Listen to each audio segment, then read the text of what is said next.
Il faut bien débuter pour booster votre mindset.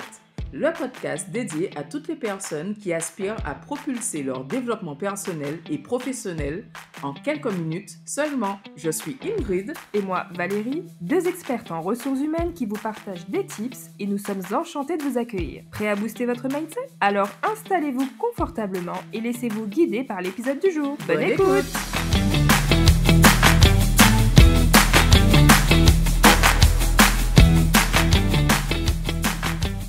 Bienvenue dans Il faut bien débuter, le lieu où les parcours de résilience deviennent des sources d'inspiration. Aujourd'hui, nous avons le privilège de recevoir Emeline Claire, une femme qui incarne la force et l'audace. Elle a transformé des épreuves de sa vie en une situation impactante. Aider les entrepreneurs en situation de handicap à se rendre visibles, à briser les barrières et à réussir malgré et parfois grâce à leurs différences. Dans cet épisode, on va parler de son histoire, de ces moments où la vie lui a dit non et où elle a répondu « et alors ?», de son business engagé, mais aussi des tabous qui persistent autour du handicap et de l'entrepreneuriat. Parce que son parcours n'est pas juste une leçon de résilience, c'est une invitation à repenser le monde du travail, l'inclusion et la manière dont on définit le succès.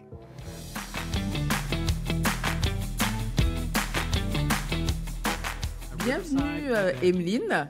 Donc on va passer à l'étape de la présentation de ton parcours. Peux-tu nous raconter comment ton parcours et tes expériences de vie t'ont inspiré à créer une entreprise engagée?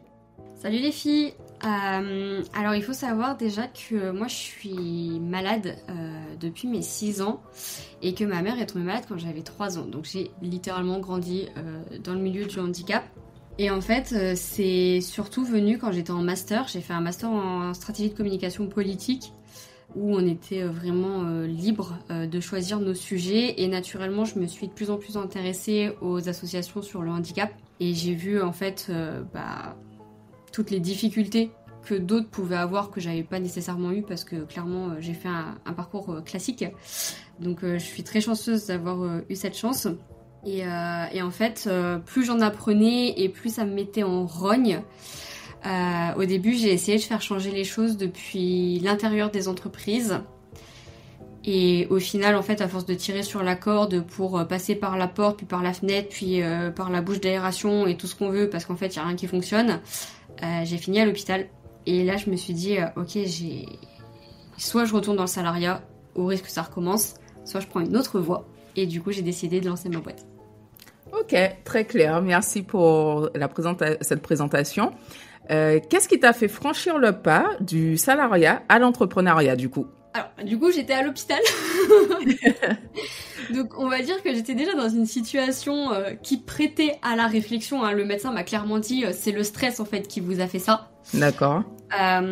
Et en plus de ça, c'est vrai que j'ai la chance d'avoir eu 2 biais très différents. En fait, depuis toute petite, mes parents me répétaient que j'étais faite pour être chef. Je supportais pas les ordres, en fait. Oui. Donc, au début, moi, je voulais être militaire et mon père m'avait dit si un jour tu rentres dans l'armée, tu rentreras en tant qu'officier parce que sous-officier, c'est même pas la peine.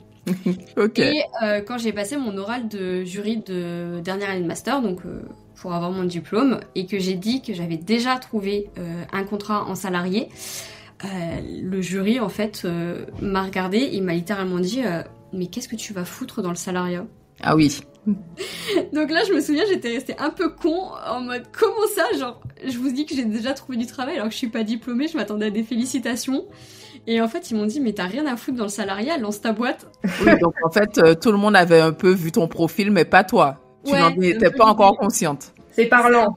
C'est un peu l'histoire de ma vie. J'avais tendance aussi à me dire que j'étais une grande créative. J'ai passé plusieurs fois des concours d'entrée dans des écoles d'art que j'ai tous réussi. Et pourtant, j'y allais pas, mais tout simplement parce que j'ai certes de la créativité, mais dans la stratégie.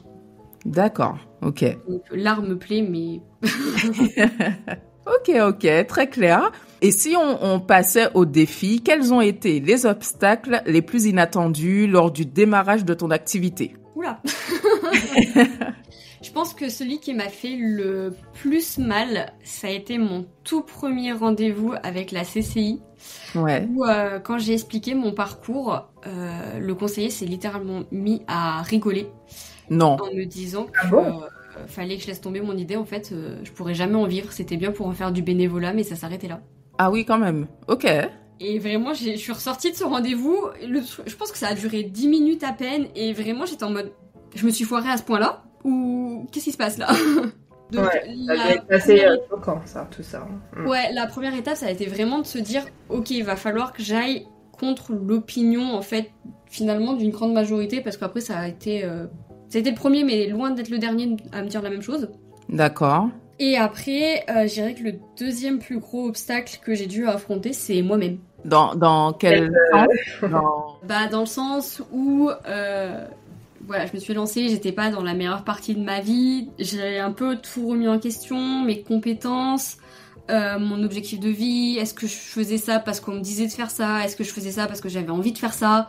Bref, je me suis beaucoup cherchée et en fait j'avais vraiment tendance à minimiser la capacité que j'avais à construire un business. D'accord, ok. Donc il a vraiment fallu, ça je pense que c'était le deuxième plus gros obstacle que j'ai dû passer, me dire mais en fait tu peux y arriver. Oui, il faut toujours réussir parfois à surmonter un peu nos craintes. Surtout que toi, tu partais avec beaucoup de gens visiblement qui n'y croyaient pas, donc c'est pas fait pour aider. Alors moi, je l'ai pas vu comme ça, dans le sens où j'avais quand même mes proches, et je parle encore à mes profs, qui me disaient que vraiment j'étais faite pour ça et qu'il fallait que j'y aille et que grosso modo, fallait plus que je le vois comme si j'étais dans un océan bleu que dans un océan rouge, et que c'était l'océan rouge qui était plébiscité. Pour ceux qui connaissent pas, je vais peut-être expliquer vite fait le concept. Donc en gros, on parle d'un océan rouge quand vous avez beaucoup de concurrence, c'est l'idée des piranhas qui s'attaquent dans le même espace. Alors que si on dit que vous êtes dans un océan bleu, c'est qu'en fait vous n'avez pas beaucoup de concurrents et pourtant il y a de l'offre et de la demande, donc on parle plutôt de baleines. Ok. Alors, avec Desi, on refait le monde, mais j'ai quand même envie de te poser cette question. Si tu n'avais pas eu tes proches, tes professeurs qui t'avaient encouragé à prendre cette voie de l'entrepreneuriat, est-ce que tu penses que tu aurais été dans cette voie? Alors, je pense que j'aurais fini par y arriver. D'accord, mais tu aurais peut-être pris plus de temps, peut-être? Ouais, parce que ça reste quand même mon caractère et ma personnalité. Et qu'à un moment donné, j'avais déjà fait, que je dise pas de bêtises, 5 boîtes. Et les 5 fois que ça soit bien passé ou mal passé, j'avais toujours cette impression qu'il me manquait quelque chose. Ok, très clair. Je pense que j'aurais fini par y arriver. Après, par contre, je pense que j'aurais eu beaucoup plus de mal à me prendre des murs de professionnels qui me disaient que ce que je faisais, grosso modo, c'était pas du business. En fait, c'était ça qui a été compliqué, c'est que d'un côté, mes proches et mes profs alors j'ai des profs qui ont des business, c'est pas la question, mais en soi, c'est pas leur expertise, me disaient d'y aller, que j'étais faite pour ça, qu'il y avait un truc à faire et tout. Et de l'autre côté, des coachs business ou des conseillers, en tout cas d'entreprise, me disaient mais ton idée, elle est claquée au sol, ça marchera jamais. Oui, que ton projet n'était pas viable finalement. C'est ça. C'est ça, en fait, qui a été très compliqué psychologiquement à gérer les premiers temps. Félicitations, d'autant plus de t'être tout de même lancée, parce que ça n'a pas dû être évident. Comment concilies-tu au quotidien la gestion de ta santé et les exigences de ton business? Est-ce que tu as des routines, des astuces à partager aux personnes qui se reconnaîtraient justement dans ton profil? Alors, du coup, je donne la même méthode à mes clients. Moi, je pars du principe qu'en fait, l'agenda doit être créé par rapport à nous et pas nous qui avons besoin de nous plier à notre agenda. Donc la méthode que je donne à mes clients, et pour le coup j'ai que des retours positifs sur ça, c'est vraiment prenez toutes les phases qui présentent votre vie. Votre business, votre vie de famille, votre vie pour vous aussi, on en oublie trop souvent de prendre du temps rien que pour soi. C'est clair. Vos rendez-vous médicaux et faites la liste en fait de tout ce qui revient quotidiennement ou à la semaine qui ne bouge pas. Déjà, on va avoir le cadre de l'agenda. À partir de là, moi j'aime beaucoup travailler avec les cycles énergétiques. Donc c'est-à-dire que vraiment je vais demander à chaque client, et c'est aussi l'exercice que j'ai fait, de regarder comment il se sent au cours de la journée. Quand est-ce qu'il a de l'énergie, quand est-ce qu'au contraire il en a pas ou peu, quand est-ce qu'il est plutôt créatif, quand est-ce qu'il peut vraiment être hyper focus, etc. Et en fait petit à petit l'agenda il va se dessiner et on aura plus trop de difficultés entre guillemets à poser en fait ses rendez-vous médicaux, ses rendez-vous clients ou à se poser des moments avec la famille, tout simplement parce que tout va s'embriquer Alors c'est pas de la magie, hein, c'est beaucoup de rigueur au début. Oui. Et que bien évidemment c'est pas valable tout le temps, hein. Si le chirurgien il vous appelle en disant rendez-vous mercredi et que vous avez pas le choix, bah... Bien sûr. Les aléas. Mais ça pose quand même un cadre pour pouvoir travailler en bonne intelligence. C'est ça, en fait ça pose un cadre global. Mention quand même spéciale aux personnes qui ont leur menstruation. Il faut savoir que notre cycle hormonal joue sur notre capacité aussi de travail, suivant là où on en est dans notre cycle. Donc ne pas hésiter à revoir l'organisation, comment on se sent en fait par rapport à ça. Mais c'est vrai que moi ça m'a permis de poser un cadre, et maintenant quand les médecins me laissent le choix de poser mes rendez-vous médicaux, je sais quoi leur donner comme jour et comme horaire. Parlons un petit peu business, et notamment ta mission dans ce business. Peux-tu nous expliquer concrètement comment fonctionne ton entreprise et quels services proposes-tu pour aider les entrepreneurs en situation de handicap ? Ouais. Alors, moi aujourd'hui, mon entreprise donc, qui s'appelle Racom, c'est le nom commercial, se divise en 2 parties. J'ai une première partie qui du coup est de l'accompagnement des indépendants en situation de handicap, et j'ai la deuxième partie qui va être plutôt formation à la communication accessible, notamment au niveau digital. Au niveau de l'accompagnement des indépendants en situation de handicap, mon offre principale c'est mon accompagnement Raton Révélation, où on va vraiment venir travailler en fait en 3 étapes qui pour moi sont fondamentales en fait pour que son business se développe de façon solide et durable, parce que bien évidemment, en vrai on va pas se mentir, c'est possible d'aller chercher les 5 000 € très rapidement, mais moi je trouve que si c'est pour faire 5 000 € par exemple en janvier et ne plus rien encaisser jusqu'à août, ça n'a pas vraiment d'intérêt. C'est problématique, effectivement. Donc moi j'ai plutôt avoir tendance, alors on m'a souvent mis l'étiquette slowprenariat, je sais pas en vrai si j'y rentre ou pas, mais moi j'ai comme je l'ai dit tout à l'heure, plutôt me baser sur le rythme de la personne pour développer un business en fait qui va lui correspondre avec sa singularité ou ses singularités si elle ou on en a plusieurs, de façon à ce que le business en fait il puisse durer dans le temps. Alors on n'aura peut-être pas des résultats fabuleux dès le 2e mois, mais par contre au bout d'1 an ça roule et ça se développe. Donc cet accompagnement, il s'appelle Raton Révélation, c'est un accompagnement en 10 séances où d'abord on va venir travailler tout ce qui est retrouver l'harmonie. Beaucoup trop souvent je suis face à des personnes en situation de handicap qui ont une idée de business ou qui ont lancé un business et en fait qui n'ont pas pris le temps de se demander qu'est-ce qu'ils avaient besoin en fait dans la vie pour être pleinement épanouis. Trop souvent en fait quand on est en situation de handicap on nous demande de faire des choses un peu par défaut. En mode il y a une place mets-toi là, et moi je viens remettre au centre que on a le droit de faire des trucs pour kiffer en fait tout simplement. Donc ça c'est la première étape, avec tout ce qui va être travail de la stature du chef d'entreprise. Voilà, on est droit dans ses bottes, on annonce ses prix, on tremble pas. Très important, très important. On est fier de ce qu'on fait et on est sûr de ses compétences. Ouais.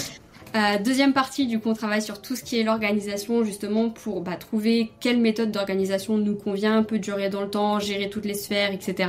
Et du coup, la troisième partie, où là, c'est vraiment pur business, on va poser les bases du business, développement des offres, position des prix, et après, on va faire tout ce qui est stratégie de communication, donc choisir ses piliers de com, choisir sa stratégie, comment je choisis ma stratégie et que je l'adapte au fur et à mesure du temps. Comment je choisis ma fréquence sur les réseaux sociaux, et on termine par tout ce qui va être prospection, pitch et appel découverte. D'accord, c'est finalement assez complet tout ça. Donc Ouais, et j'ai oublié de le préciser, mais ils ont aussi un module en toute autonomie pour apprendre tout ce qui va être lié à l'administratif. Donc pourquoi c'est important de faire un devis, comment je fais un devis, comment je fais ma facture, comment je déclare à l'URSSAF, comment je fais pour payer ma TVA s'ils en sont là, etc. etc., etc. Donc franchement, ouais, top. En termes d'accompagnement, tu as pensé effectivement à quelque chose d'assez complet qui accompagne du début jusqu'à la continuité du business. Est-ce que tu aurais une success story parmi tes clients qui t'a particulièrement marqué et dont tu es assez fière à nous partager? Alors en vrai, j'ai envie de te dire que tous mes clients sont des success stories. Tout simplement parce que pour moi, un client qui atteint ses objectifs, c'est génial et c'est mon seul objectif. Je dirais que mes deux plus belles réussites, tout simplement, c'est les deux premiers qui sont rentrés dans le programme, et c'est logique vu que maintenant ça va faire plus d'1 an. On a la première, c'est Léna Hig. Donc elle a lancé un business à La Réunion. C'est une sorte de Vinted, mais réservé à la décoration, où on peut louer ou acheter de la décoration de seconde main. Et elle a gagné des concours de la French Tech, etc. Elle est incroyable, vraiment. Allez voir son LinkedIn, c'est sympa comme projet. Et le deuxième, c'est Arthur Lin. Je pense que lui, il va être connu de la sphère handi qui va nous écouter. Parce que Arthur, il faut savoir que quand il m'a appelé, il avait peur de se faire payer. Dans le sens où les gens savaient qu'il avait des compétences et une expertise, lui proposaient des missions. Mais vu qu'il lui proposait pas de prix, lui, il en demandait pas. Donc il allait travailler gratuitement. Oh non. Oh là là. Donc voilà, Arthur, il n'osait pas demander à se faire payer. Et en plus de ça, il était un peu perdu dans son business. Pas qu'il aimait pas ce qu'il faisait, mais c'était pas non plus le kiff ultime. Du coup, il avait signé 3 clients en 1 an et demi. Là, maintenant, il a fait Raton Révélation et il a suivi avec Raton Mentorat. Donc, Raton Mentorat, c'est 1 à 2 heures par mois, suivant leurs besoins, plus tout le suivi par WhatsApp pendant 6 mois. Et du coup, on a vraiment repositionné tout son business. Aujourd'hui, il est resté quand même un peu sur la com, mais il a surtout misé sur son expertise en IA. Il surkiffe ce qu'il fait. Et alors, il faut savoir que lui, il est à mi-temps parce qu'à côté, il fait un doctorat. Mais là, il m'a annoncé que normalement, il devrait faire 16 000 € de chiffre d'affaires à la fin de l'année, en mi-temps. Donc, on est loin de l'époque des 3 clients en 1 an et demi. Belle réussite et belle volonté, ouais. Il a plus peur de poser son prix. Maintenant, c'est OK, vous voulez telle prestation. C'est là-bas. Et c'est vrai qu'on a un peu tous du mal, en tout cas, beaucoup d'entrepreneurs ont du mal à poser leur prix au début.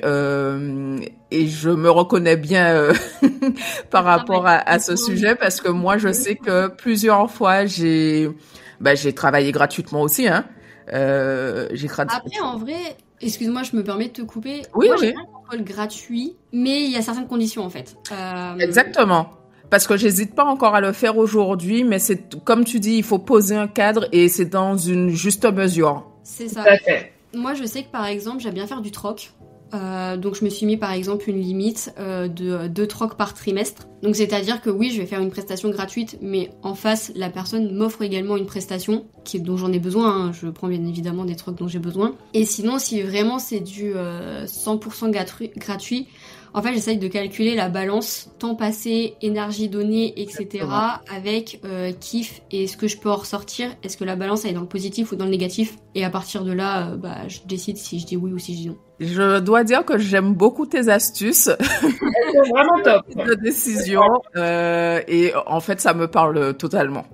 Oui, parce qu'au final, quand tu nous expliques un petit peu ton fonctionnement, ces fameuses astuces que tu nous donnes, ce partage qui est vraiment super intéressant, ça va au-delà des personnes en situation de handicap, finalement, ça touche Oui, ça s'applique à tout le monde. à une majorité de personnes qui entreprennent, ouais, c'est clair. J'ai eu des clients dits valides, même si j'aime pas les étiquettes, parce que justement on se détache de cette image que l'entrepreneur, s'il veut réussir, il doit bosser 80 heures par semaine, voire plus. Moi, l'idée à la fin de tout ça, c'est vraiment de dire, vous voyez, vous nous mettez des étiquettes valides, handicapés, mais au final, on est tous les mêmes. Totalement. Rappelons par ailleurs, à travers ce que tu dis, que 80% des handicaps ne sont pas visibles. En quoi ton propre vécu influence-t-il finalement ta manière d'accompagner les entrepreneurs ? Moi, j'ai vraiment créé le programme comme j'aurais aimé le trouver en fait, parce que quand du coup j'ai vu que j'y arriverais pas toute seule et qu'il fallait que je me fasse accompagner, j'ai fait énormément de recherches et la première question en fait que je me suis retrouvée à poser à chaque entretien, c'était OK, mais moi je suis en situation de handicap, je fais de la fatigue chronique, comment je fais pour suivre votre accompagnement qui a l'air quand même très lourd et en fait à chaque fois on me disait oui, il n'y a pas de souci, ce sera adapté, nanana. Il n'y a qu'un seul accompagnement où la personne a vraiment fait l'effort de s'adapter à moi. Sinon, dans tous les cas, c'était des belles paroles en fait. Au moment où j'avais signé, c'était terminé. Si je pouvais pas venir à un cours parce que j'étais trop fatiguée, que j'avais un rendez-vous médical ou quoi, c'était oui, tu verras le replay et puis voilà. J'étais en mode, quand même. Ouais. Donc j'ai clairement en fait créé ce que moi j'aurais voulu trouver quand je me suis lancée, un accompagnement qui me permettait et de prendre déjà mes problèmes dus à ma maladie, que ça soit la fatigue chronique, le besoin de faire des pauses plus régulièrement, des difficultés à me déplacer, etc., que les rendez-vous médicaux, que le fait que si je suis allée dans l'entrepreneuriat, c'était aussi pour retrouver ma liberté d'emploi du temps, etc.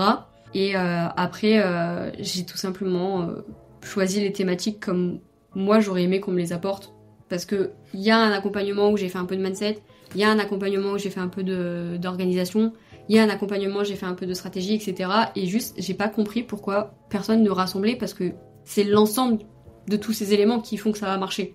Tout à fait. C'est le juste équilibre à trouver. On aimerait savoir, après toutes ces explications, est-ce qu'il y a des prérequis pour bénéficier de ton accompagnement? Est-ce que tu accompagnes vraiment uniquement les personnes en situation de handicap, ou est-ce que c'est ouvert à un public plus large? Alors, en soi, c'est ouvert à tout le monde. Par contre, c'est de l'accompagnement individuel. Donc, les personnes en situation de handicap seront prioritaires, ce que je trouve assez logique, puisque elles ont une offre moins grande. Tout à fait. De services. Après, moi, je suis pas spécialisée en produits. Je ne fais pas de produits, donc j'accompagne uniquement les indépendants qui veulent se lancer ou qui se sont lancés dans la prestation de services. D'accord. Parlons impact et vision. Quelle est la vision à long terme de ton entreprise? Comment tu souhaites la faire évoluer? Comment tu souhaites faire évoluer la perception du handicap dans le monde professionnel, de manière générale? Non, en vrai, j'y ai déjà beaucoup réfléchi. Là, aujourd'hui, moi, j'ai un accompagnement à destination des indépendants en situation de handicap. Il faut savoir que, après, c'est aussi mon passé qui joue, mais du coup, je me suis un peu renseignée sur les élèves en situation de handicap. Et très souvent, c'est assez dur d'avoir accès aux études qu'on souhaite quand on est en situation de handicap. J'ai vraiment entendu des histoires qui me paraissent hallucinantes. Et en fait, moi, dans l'idéal, si j'arrive à grandir assez, c'est vraiment de créer une école à destination des personnes en situation de handicap pour qu'elles puissent faire le métier qu'elles veulent vraiment. Donc, où il n'y aurait pas de ah non, mais toi t'es handicapé, tu peux pas faire tel métier, tu peux pas faire tel diplôme. Juste, on adapterait les cours pour que la personne puisse avoir le diplôme qu'elle veut. C'est vraiment un super projet. Ouais. N'hésite pas à te rapprocher de nous quand il voit le jour. Hein. Exactement. Valérie m'a enlevé les mots de la bouche, mais c'est un très beau projet. Très beau projet. Je pense qu'en vrai, moi en tout cas, ça m'apparaît comme étant le seul moyen pour prouver une bonne fois pour toutes, en fait, que ok, on a une différence, on fonctionne pas forcément de la façon dont la société voudrait qu'on fonctionne, mais c'est pas pour autant qu'on n'a pas les résultats ou qu'on n'a pas les compétences, et que si on nous laisse sortir de ce cadre et prendre pleinement notre place, ça roule. Là, aujourd'hui, si on a autant d'a priori sur les travailleurs en situation de handicap, en salariat ou même en indépendant, c'est parce que justement, dès l'école, ça freine.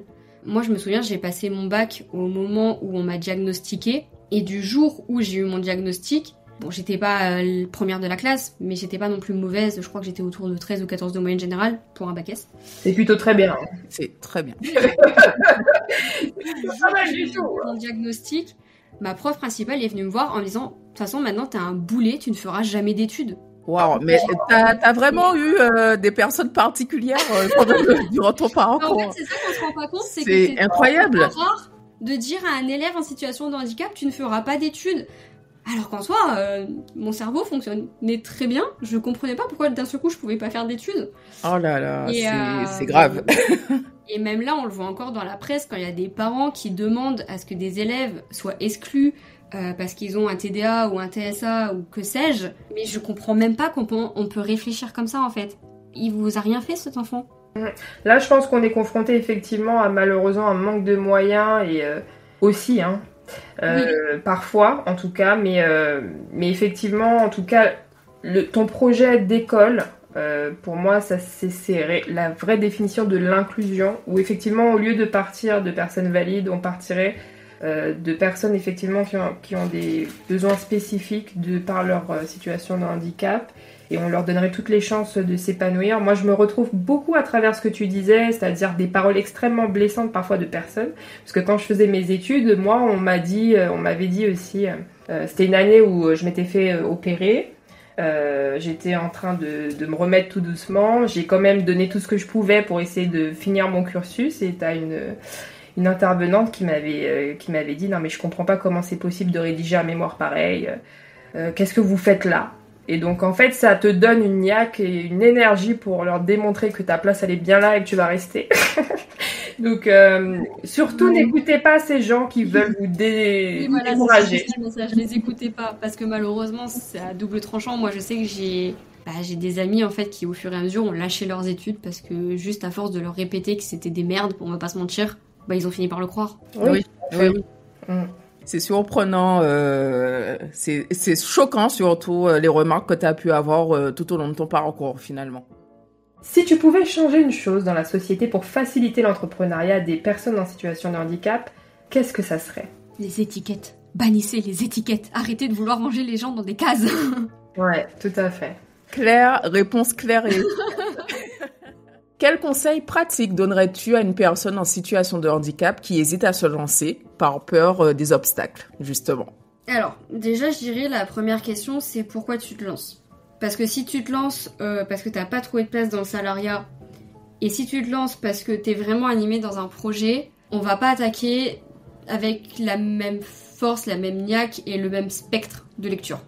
On va pas se mentir, ça m'arrive très souvent de tomber sur des personnes, quand je leur demande pourquoi tu t'es lancé, la seule réponse c'est on n'a pas voulu de moi dans le salariat. Et je l'entends totalement. Donc après, je vais peut-être me concentrer sur t'as vraiment un projet. Franchement, crois en toi. Crois en toi, t'es une personne formidable.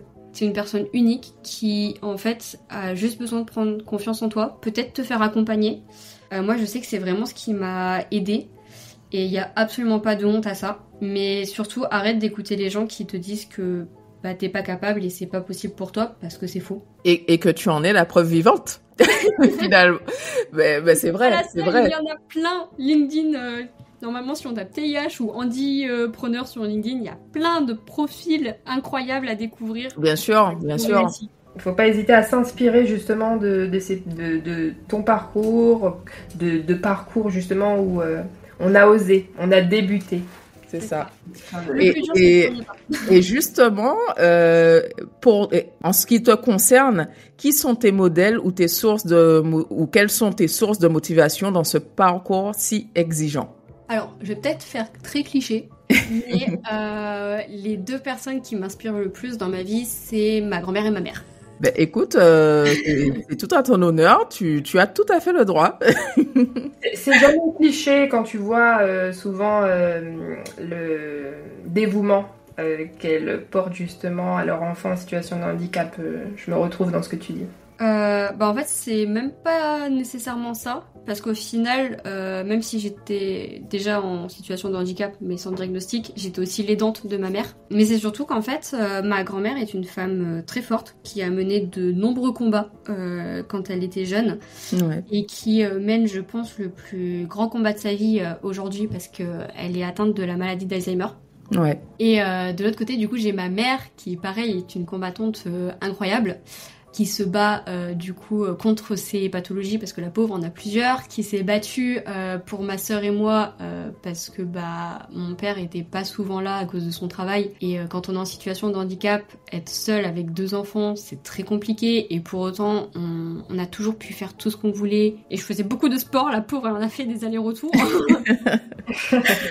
Et qui aujourd'hui se bat aux côtés de sa propre mère pour l'aider à traverser cette épreuve. Enfin voilà, j'ai 2 femmes incroyables face à moi en fait qui... Écoute, on comprend pourquoi tu les as choisies comme modèles. Tu as tout à fait raison. Selon toi, quelles sont les idées reçues les plus tenaces sur le handicap et l'entrepreneuriat que tu aimerais voir disparaître ? Mais peut-être que tu as déjà répondu pour le coup. Alors j'en ai déjà dit pas mal de choses, mais je dirais arrêtez de penser que les handipreneurs, la seule compétence et la seule expertise qu'ils ont, c'est le handicap. Ah oui. Tout simple, hein. C'est quelque chose qui revient, que tu entends souvent ? Alors, je l'entends pas nécessairement des entreprises. Oui. Parce que c'est pas avec les personnes avec qui je parle le plus. Oui. Mais de toute façon, ça se voit déjà en politique. On a tendance à se dire, s'il est handicapé ou si elle est handicapée, je vais le mettre sur le sujet du handicap parce qu'il sait. Oui. Ok, très bien. Et du coup, ça donne des entrepreneurs qui se mettent sur le sujet du handicap. Alors, si c'est comme moi, par passion, par vocation, etc., il n'y a aucun souci avec ça et je les encourage grandement. Mais si c'est par défaut, en mode, comme ça, je suis légitime, pourquoi tu veux pas faire quelque chose où tu as des compétences, où tu as de l'expertise et où tu kiffes vraiment ce que tu fais? C'est tout aussi légitime. Est-ce que tu travailles avec des associations, des institutions ou entreprises pour amplifier ton impact? Et si oui, comment vois-tu le rôle des collaborations dans ton domaine? Alors, normalement, j'ai bien trop travaillé avec un organisme de formation. Donc ça, je peux pas encore trop en parler parce que... Bien sûr, on comprend. Ce sera pas avant l'année prochaine. Sinon, aujourd'hui, je travaille pas avec d'associations ou quoi, j'aimerais beaucoup.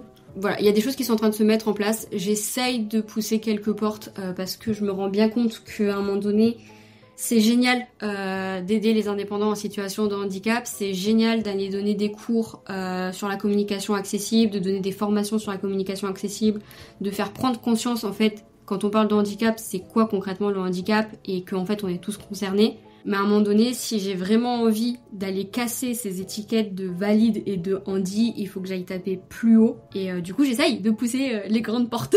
Mais pour l'instant, non, j'ai rien. Ok, très clair. Est-ce que tu crées des espaces d'échange en ligne ou en présentiel pour que les entrepreneurs que tu accompagnes puissent se soutenir mutuellement? Oui. Alors, moi, je travaille avec WhatsApp. Vu que c'est des accompagnements individuels, déjà, on a toujours une session d'échange, la personne et moi, avant chaque séance. Après, ils ont un groupe WhatsApp suivant où ils en sont dans l'avancée du projet. Donc, il y a un premier groupe, c'est vraiment ceux qui sont actuellement dans l'accompagnement. Comme ça, ils peuvent s'aider sur les exercices, etc., même s'ils sont pas tous au même niveau. Et après, il y a le groupe de ceux qui ont terminé l'accompagnement, qui au final est plus devenu un groupe d'affaires qu'autre chose, parce que je ne compte plus le nombre de partenariats qu'ils ont créés entre eux. As-tu eu des moments de doute et si oui, comment as-tu rebondi? Je pense que les moments de doute, c'est quelque chose qu'il faut normaliser dans l'entrepreneuriat.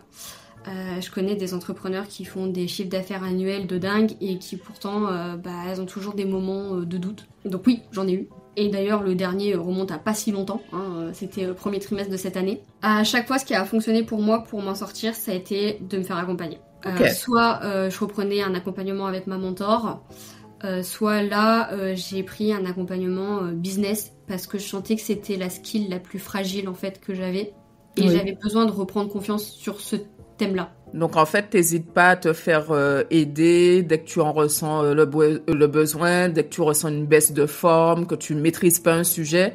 Toi, ta solution, c'est de te faire accompagner. Pour moi, franchement, à chaque fois, c'est ce qui me rebooste, ce qui me redonne confiance en moi. J'apprends des nouvelles techniques. Je suis quelqu'un qui aime beaucoup apprendre. Donc, c'est ma solution idéale. Et de façon générale, quand je discute avec des entrepreneurs, c'est un peu la solution de tous les entrepreneurs. Ok, super, très clair. Top. Par rapport à cette partie accessibilité dont tu nous parles et qui reste encore assez innovante finalement, comment intègres-tu cette accessibilité dans ton propre business, à travers ton site ou des outils de communication notamment? Alors, déjà, je pense qu'il est bon de préciser que je suis actuellement toute seule. Donc, j'ai des moyens matériels et humains très limités. Donc, par exemple, je sais que mes pages de capture aujourd'hui sont très difficilement accessibles. Je vais pas mentir, c'est des outils gratuits. Donc, malheureusement, j'ai pas de contrôle sur ça. Et c'est aussi pour ça que je vais pas tout le temps renvoyer sur ces pages-là. Que je préfère gérer en DM. Après, tout simplement, en fait, quand la personne, elle veut travailler avec moi, je lui demande déjà, si elle est d'accord de me parler de son handicap pour que je puisse mieux comprendre son quotidien et surtout de quel aménagement elle a besoin. Ça me permet déjà de savoir si oui ou non je vais pouvoir mettre quelque chose en place. Après, pour être plus concrète, ça va vraiment dépendre de la personne. Je sais que par exemple j'ai une cliente qui a eu un cancer et qui du coup des fois prenait le matin pour l'après-midi qu'elle devait se rendre à l'hôpital.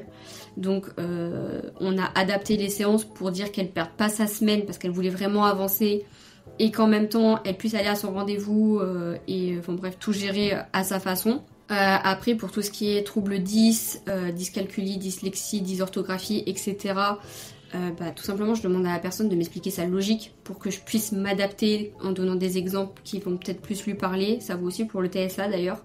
J'essaie pas à reformuler quand je vois qu'en fait ma façon d'aborder la chose n'est pas comprise.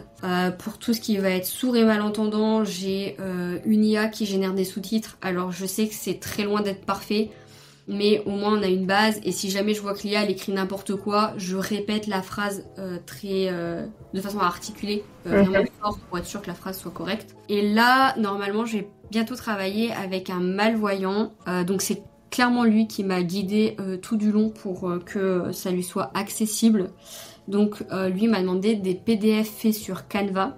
D'accord. Avec des enregistrements audio, en plus des sessions du coup pendant lesquelles on va travailler. Comme ça lui permet de prendre connaissance du document et de ce que je vais attendre pendant la séance avant d'arriver en séance, plutôt que commencer à galérer pour essayer de tout comprendre au moment 2. Alors c'est très intéressant parce qu'à travers ce que tu nous indiques, on comprend que finalement rendre accessibles les services et plus inclusifs, c'est ne pas hésiter à questionner les personnes en situation de handicap sur leurs besoins, et puis finalement ça crée une fluidité dans la manière de travailler et de communiquer, quoi. Et j'ajouterais même qu'il y a une question d'adaptabilité en permanence.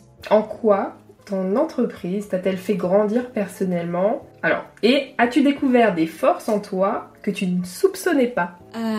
Est-ce que je peux commencer par la deuxième question? Bien sûr. D'abord, je vais commencer par la deuxième partie. Oui, il faut savoir que pendant toutes mes études, on m'a répété que j'étais nulle en marketing. Waouh, mais et non. Au final, en fait, aujourd'hui, l'une des parties que je kiffe le plus dans mon business, c'est le marketing. Ça se sent que t'as une fibre, hein. Je comprends pas qui t'a dit ça pour le coup. En fait, tout simplement, on en revient toujours à la même chose, mais on te demande d'appliquer des méthodes en rentrant dans des cases, t'as pas le droit d'en dévier, et forcément que ça ne me convenait pas, et que du coup j'étais une bûche, parce qu'en fait je comprenais même pas pourquoi on devait faire ça. Là, aujourd'hui, mais d'ailleurs c'est comme ça aussi que je l'apprends à mes clients, quand je leur dis que déjà, faut arrêter de sacraliser, prospecter égale prendre son téléphone et appeler au pif. Non, le simple fait que tu parles de ce que tu fais à ta coiffeuse, par exemple, c'est de la prospection. Totalement d'accord. Et en fait, à force de travailler ça et d'accepter que je sorte moi-même des schémas préconçus qu'on m'avait imposés, en fait, j'ai commencé à grave kiffer le marketing. Et ça m'a aussi permis de me rendre compte que j'étais grave bonne en stratégie. Oui, j'ai des diplômes en stratégie de com, et il a fallu que je lance ma boîte et que j'attende 2 ans pour me dire putain, mais en fait, je suis bonne en stratégie. Ouais, parce que tu l'as mis en pratique à ta manière, encore une fois. Exactement. Ouais. Et je pense que c'est ce qui me manquait dans le salariat, c'est qu'encore une fois, on était très connotés, il faut faire ça comme ça, parce qu'on nous l'a appris ça comme ça, et que les gens, ils attendent ça comme ça. Et au final, en fait, je trouve que ça casse un peu toute la créativité qu'on pourrait avoir dans la com. Oui. Et pourtant, je suis quelqu'un qu'on dit de très carré, parce que justement, je suis très stratégique. Mais dans la stratégie, on peut trouver de la créativité, et ça, on n'en parle pas assez. C'est exactement comme ça que je vois notre activité avec Valérie. Ah oui. Je pense qu'elle me rejoint là-dessus. On se reconnaît mais tellement dans ce que tu dis. Et c'est d'ailleurs très drôle de t'entendre le dire, parce que finalement, nous qui faisons des RH, souvent, quand on parle de créativité, les gens ne comprennent pas forcément. Ils se demandent dans quelle mesure on peut être créatif dans cette fonction, alors qu'en fait, il y a tellement de possibilités et de choses à faire. C'est ça, parce d'une situation à l'autre, on n'est pas... on doit s'adapter aussi. Alors, c'est vrai qu'il y a le cadre légal, mais on peut trouver des solutions autres que ce qu'on nous a appris, comme tu disais, pour résoudre des cas qu'on a en entreprise. Pour parler du côté RH, en tout cas. Après, je pense que c'est aussi parce que depuis qu'on est tout petit, en tout cas pour moi, je sais pas pour vous, mais on m'a toujours dit création égale art. Ah, mais moi, je pense que j'ai toujours été comme ça. Je pense ça rejoint un peu ce que tu disais. Je pense qu'on a quelque chose en nous, qu'on a une fibre un peu entrepreneuriale. On a envie de faire autrement, on a envie de faire à sa façon. Et je pense que c'est ça qui booste nos projets aussi et qui fait que, comme tu dis, hein, on kiffe nos journées. C'est du boulot, mais on kiffe nos journées. C'est vrai. Et du coup, pour répondre à la première partie de la question, je pense que j'ai beaucoup plus appris sur moi et j'ai énormément grandi en ces 2 ans d'entrepreneuriat qu'en 5 ans de salariat. Parce que déjà, j'ai dû apprendre à me connaître, chose qu'on ne fait pas à l'école et chose qu'on ne fait pas dans le salariat. Et déjà, ça, c'est un travail qui est extrêmement compliqué. On s'en rend pas compte, mais apprendre à se connaître, c'est vraiment très compliqué. Et maintenant, je m'en rends compte, en fait, c'est un truc tout con, hein, vraiment. Mais quand je vais en terrasse avec mes amis prendre un verre, on voit la différence, entre guillemets, parce que j'ai pas de problème à arriver à être droite, à lever la tête et à discuter avec la table d'à côté, le serveur ou que sais-je, alors que eux, ils vont pas lâcher le téléphone, ils vont avoir la jambe qui tremble, ils sont en mode je sais pas, peut-être que mon patron il va m'appeler et tout, et en fait, je suis en mode mais j'étais comme ça avant. Ouais, c'est vrai que cette pression professionnelle prend de plus en plus de place dans le monde du salariat, ça c'est certain. Une question qu'avec Ingrid on se posait, c'est est-ce que ta relation au handicap a évolué grâce à ton projet ? Alors dans un sens je dirais oui, parce que avant mon projet j'étais surtout dans la théorie, tout ce que je pouvais lire dans des livres, voir dans des films, écouter dans des podcasts ou quoi, sur les autres handicaps. Parce que bien évidemment je connais les miens, de la façon dont je les vis, mais je ne connais pas la réalité des autres.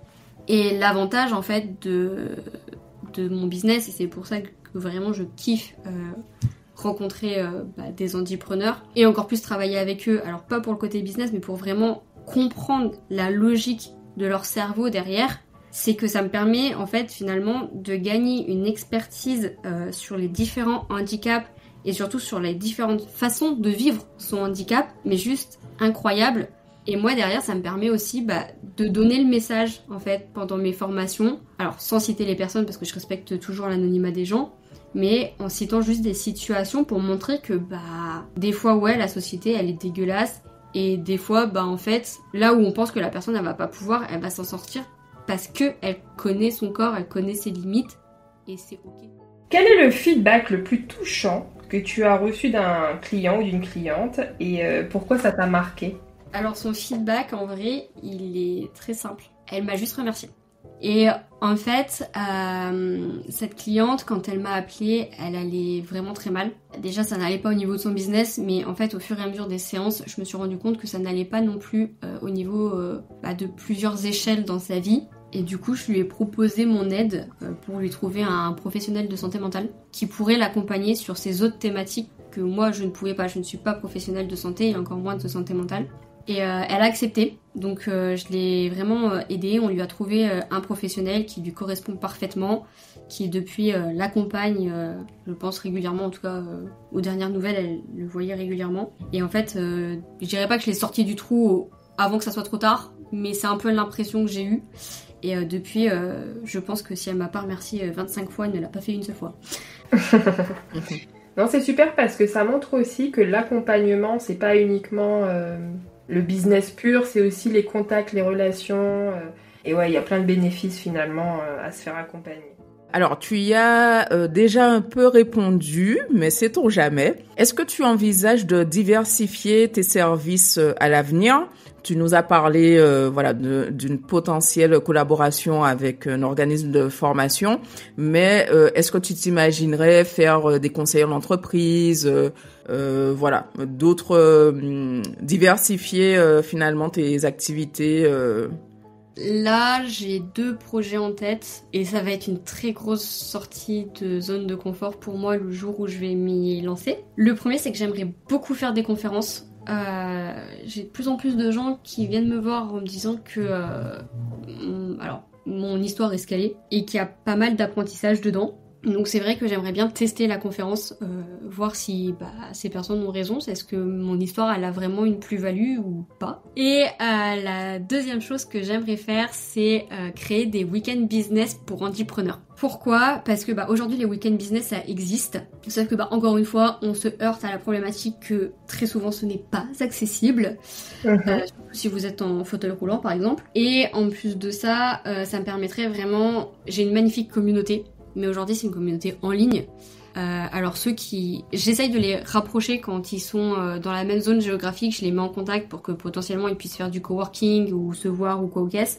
Mais c'est vrai que j'aimerais vraiment pouvoir faire un week-end où on se retrouve tous ensemble, où on se rencontre et où on parle en fait de nos difficultés au quotidien, que ce soit dans le business, dans le médical, dans le perso, parce que même si on n'a pas les mêmes pathologies, même si on n'a pas les mêmes besoins et les mêmes difficultés, on se rend compte qu'à la fin, les grandes thématiques, ça reste les mêmes.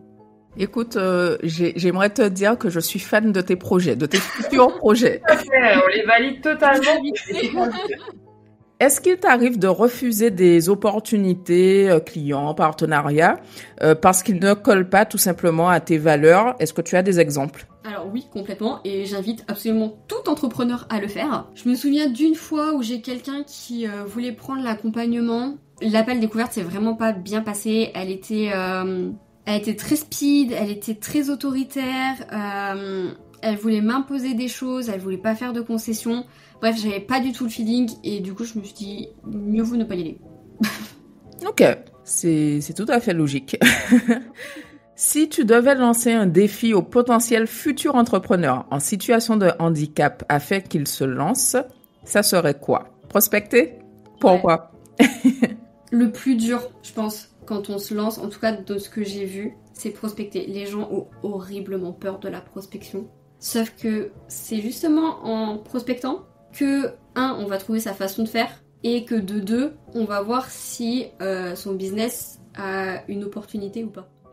On arrive sur la fin avec des questions un peu plus légères, on va dire. Quels mots, citations ou phrases te répètes-tu dans les moments difficiles? Encore une fois, ça risque de faire un peu très cliché, mégalo, ce que vous voulez. Je peux y arriver. Ça commence par là, de toute façon. Ouais.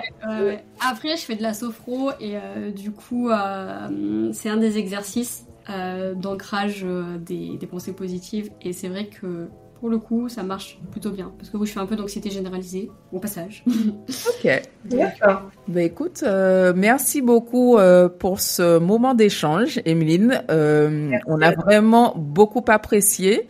C'est souvent, on ne parle, enfin, en tout cas, Valérie et moi, on le pense fortement, on ne parle pas assez des personnes en situation de handicap et c'était très intéressant d'avoir ton retour en tant qu'handipreneur. Pardon. Donc, merci beaucoup pour ce moment et j'en pense très clairement que ça éclairera beaucoup de nos auditeurs. Tout à fait. On les invite par ailleurs à te suivre et à te contacter parce que tu es pleine de ressources, de bons conseils. Très réactive, je précise aussi. Tout à fait. Donc, nous, on a super bien accroché avec toi et donc on encourage toutes les personnes qui se sont reconnues ou que tu as inspiré, que tu as donné envie d'approfondir un petit peu cet aspect entrepreneuriat à leur échelle, à te suivre ou à te contacter si elles ont envie. Ce sera avec grand plaisir. Merci beaucoup les filles, ça m'a fait très plaisir de faire cet épisode avec vous. Je vais aller dans votre sens parce que juste avant d'être avec vous, j'étais avec une copine au téléphone qui me disait de passer sur BFM pour parler d'entrepreneuriat et du handicap. Ben écoute, elle a bien raison parce que, alors moi je te dis, c'est un retour totalement franc et puis c'est notre façon d'être avec Valérie, mais j'ai vraiment, vraiment beaucoup aimé ce podcast et je trouve que tu as un projet mais formidable. Mais vraiment, j'ai vraiment hâte de voir dans les années à venir ce que tu vas faire comme autre projet. Ça tombe bien, moi aussi. Chers auditeurs, cet épisode se veut insuffler de la tolérance, se veut vous inspirer et vous indiquer qu'il n'y a pas de limite lorsqu'on veut entreprendre, tenter des choses, qu'il faut continuer de se lancer parce que, comme l'indique notre podcast, il faut bien débuter.